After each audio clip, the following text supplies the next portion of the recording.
So we're going to move to Daniel Harris, who Kavita just mentioned, is a remarkable individual whose work has spanned over a decade now, 16 years, I believe. And he is combating for the survival of the machinery that is used for weaving the most amazing textiles. So we're going to transition into two presentations that are looking more at the industry of weaving, mechanical weaving, and industrial distribution. And so first of all, we will look at the micro mill of Daniel Harris. Welcome, Daniel. Hello again. I do hope you can hear me okay. It's so nice to be here again. Thank you so much for having me. And also apologize. I hope the internet's okay. Normally it's pretty good here, but today we've had a bit of a nightmare with it. So let's hope we're okay. Funnily enough, this morning I did have a look to see how long have I been doing this. So I went back through my photographs and I went back to October the 19th, 2010. And believe it or not, so today is pretty much the first day that I did go and view a loom for the first time. I'll just share my screen. Just 2 seconds. Congratulations. Thank you. It's been very interesting 15 years. But we're not going to talk about that too much because I think we've all heard what I've done in the past before. I want to focus on some more recent work. So here we go. So my name's Daniel Harris. I run a company called the London Cloth Company, and 15 years ago, or 5,402 days ago, this was me. I'd never done weaving before, and I thought, oh, how hard can it be? It turned out very, very difficult. And pretty much... Daniel, sorry to interrupt you, but the screen... No problem. Is the screen supposed to be sharing, or...? It should be. It should be. The little... I've selected it. Try now. Yeah. Perfect. Share. Okay, I do apologize. Okay. Are we good? Just I think we are. Full screen and then, yes, perfect. Thank you. Excellent. Sorry. It's been a while. So pretty much every day for the last 15 years, I've had something to do with wool. And during that time, I mean, I've gone from having one loom to having about 38 and running 2 or 3 different sites. But during that 15 years, I've worked on all sorts of different things. We've had phone calls from the South Korean Air Force to see if we could weave straps to stop their planes falling off aircraft carriers. We've spoken to people in the Falklands about going there. We're about to start a really exciting project helping in Armenia, and and it's really nice that Kavita was speaking before me, because in 2022 I got a phone call from Kavita, and she convinced me to go to Extant. At the time, it did take some convincing, and I cannot recommend enough, if you can find the time to get to Mallorca, to go. It really was quite life-changing.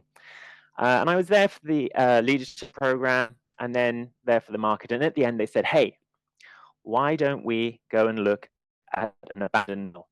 So we went to this small town, Stablements, and this is very common for me. This is what I see all the time. Very dated weaving mills that have pretty much been abandoned for 40 years with everything inside it still. So part of the problem is you look at that massive pile of rubbish and you go, oh God, what is all this stuff? Well, I'm one of the few people sort of under the age now of about sort of 70 or 80 that can look at all that and go, oh, well, I know what all that is. So we spent 6 months going backwards and forwards, going through all the bits, working out what we needed, working out what we didn't need, and created this plan to extract it all from this mill, which would have been easy if we didn't have to take off the roof and lift it over another building that had since been built in front of that mill. So all of these machines date from the early 1900s, and what makes them particularly rare is that they are not only Spanish designed, but also Spanish made, which is very uncommon. So we went about finding a home for these looms, working out how to move them all. These things are incredibly complicated and ridiculously expensive. So in the end, we worked with an organic farm called Sonmo, which you can find on Instagram, and they gave the looms a home, and we handed it all over to them. So if I just show you this video, do let me know if this doesn't work.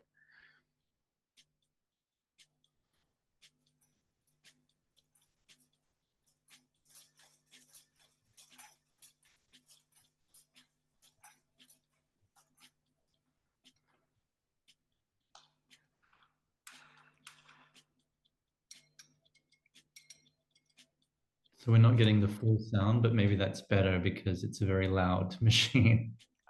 Let me That's okay though. okay.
Daniel, you can also talk people through the film since the sound isn't. Yeah. So what we've got here, this basically represents the best part of about 2 years' work to take. Okay, I'm going to pause that there. It is really quite loud, and I don't know how to turn it down. So really, what represents about 2 years of work, which I can show you after this, and Sonmo was able to take this forward. And the really good thing about what they're doing there is on the island, there are native red Mallorcan sheep, which the wool is, you get very little wool. The quality, we're very careful about what comes off and what we do use. And before, obviously, and I'm sure we've heard this many times today, is that the wool would just be disposed of, it would be buried or burnt. Well, now we are buying the wool and paying for the shearing, which really provides an incentive for the farmers, and it really helps with everything. We're using this yarn completely, using the fleece, processing it entirely in Spain and in Majorca to create blankets and carpet. So the carpet is 100% Mallorquin wool, which is an incredible achievement to have managed in a couple of years. We blend it naturally into only 3 or 4 shades, and then some colors are dyed on the mainland. These were some of the first blankets that we worked out, which is incredible. I mean, this is now the only woolen mill in the Balearic Islands.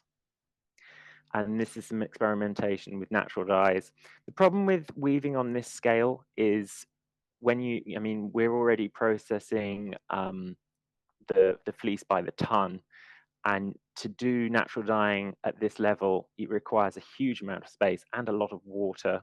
So it becomes quite difficult. And as opposed to hand weaving, which is quite delicate, this is quite an aggressive weaving process. This is fantastic, though. I'm very pleased with this. This is the carpet, the flat weave carpet. If you think sort of like a Moroccan kilim, similar width, sewn together or just individually, and this is 100% Mallorquin wool.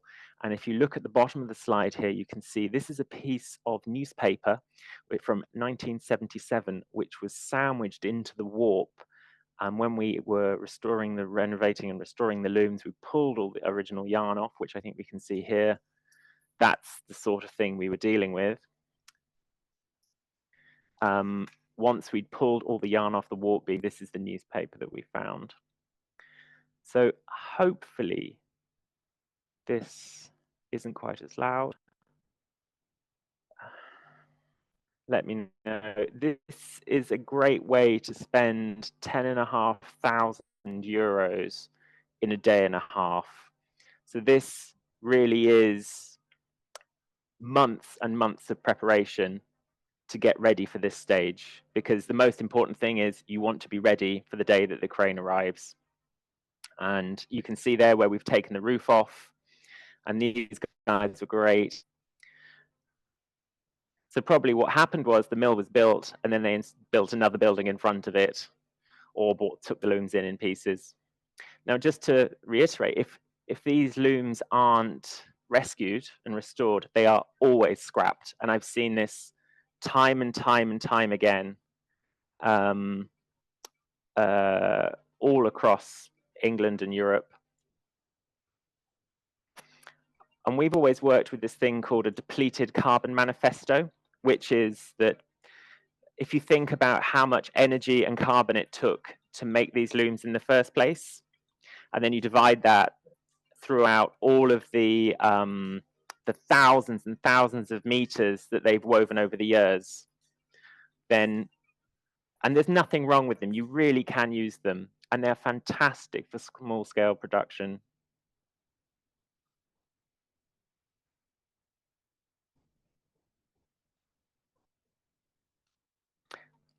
And there's Kavita.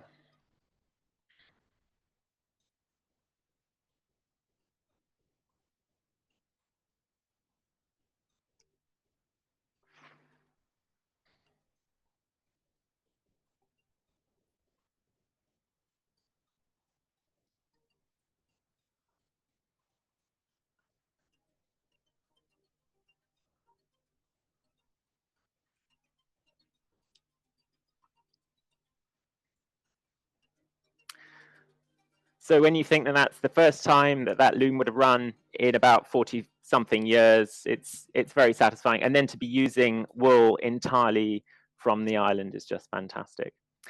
So I've got a few minutes left, I think. So obviously that represents quite a lot of work, and you know, you'd think that's pretty much a full-time job. Well, strangely, at the same time as doing all that, I started a new project in Wales. Also in 2022, we got the opportunity to purchase an entire woolen mill that had practically been left to, it wasn't derelict, I'd say semi-derelict for the last sort of 20 years. And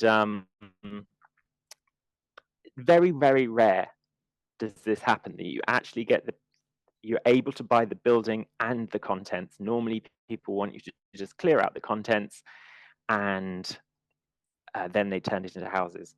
So again, it's just amazing. The original part of this building was built in 1840. It became a fully functioning woolen mill in 1885 when it was separated from the farm in the 1870s. And then the same family ran it for 100 years until 1984. We took over in 2022 and have set about essentially weaving all the original Welsh designs that have been lost over the years. This one in particular, this is fantastic for me because in 2014, we rescued a lot of machinery from a mill in North Wales. This is what's called the Penmachno pattern. Very famous lady who ran the mill.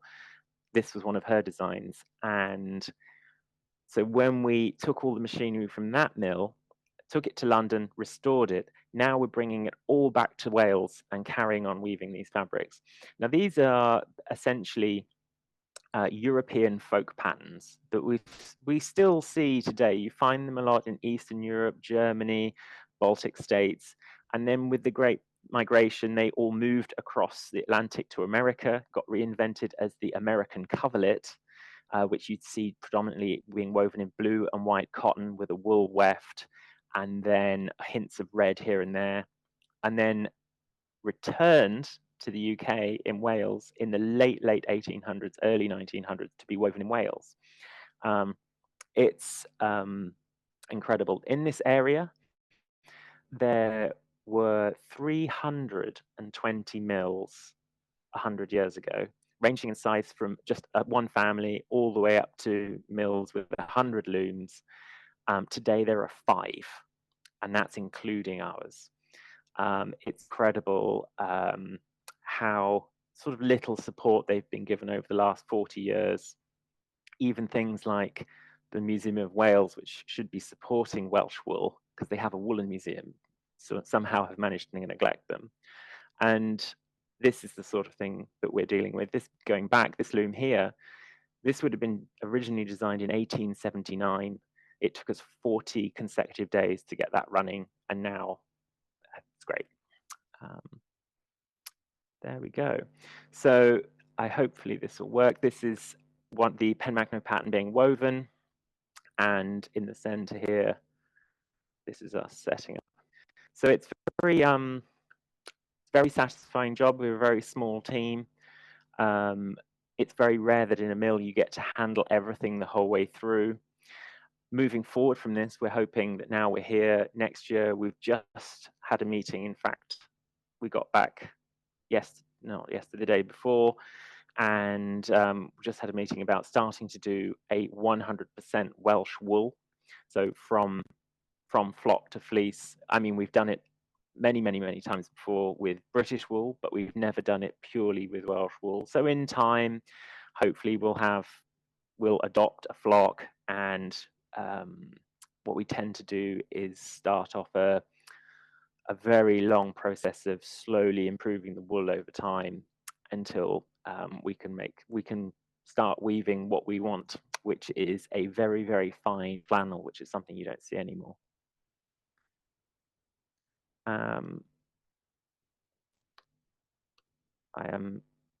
There we go.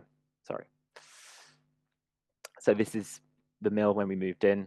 We've done a lot of work since, and this year is the first time that we've actually been open to the public. And since January, we've had about 800 visitors, which is fantastic. I think that's probably quite a good place to stop, unless we get on to origins. Philip?